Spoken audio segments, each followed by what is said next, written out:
संपूर्ण देशभरामध्ये फक्त अयोध्याच नाही तर आज रामनवमीचा सोहळा जो आहे तो साजरा केला जातो। आपण पाहतोय की पुण्यातल्या राम मंदिरामध्ये रामनवमीच्या निमित्तानं आकर्षक अशी फुलांची सजावट जी आहे ती या ठिकाणी करण्यात आलेली आहे। पुण्यातलं तुळशीबागेतलं हे रामाचं मंदिर जे आहे ऐतिहासिककालीन मंदिर आहे। आज रामनवमीच्या निमित्तानं विविध कार्यक्रमांचं आयोजन जे आहे त्या मंदिरामध्ये केलं जातं। आपण पाहतोय की जय श्रीरामाच्या नावामध्ये आपण पाहतोय की आकर्षक अशी फुलांची सजावट जी आहे ती मंदिरामध्ये करण्यात आलेली आपल्याला पाहायला मिळते। सकाळपासूनच रामभक्त जे आहेत मंदिरामध्ये दर्शनासाठी गर्दी करताना पाहायला मिळतात।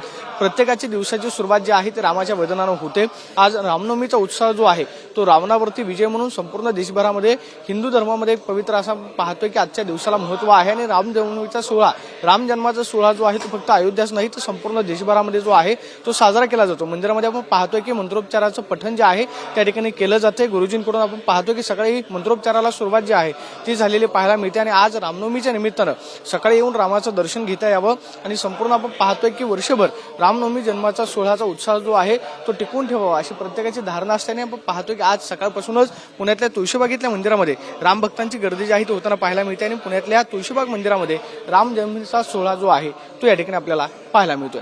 त्याबरोबर अभिजित पिसेसोने प्रदीप कापसे TV9 मराठी पुणे।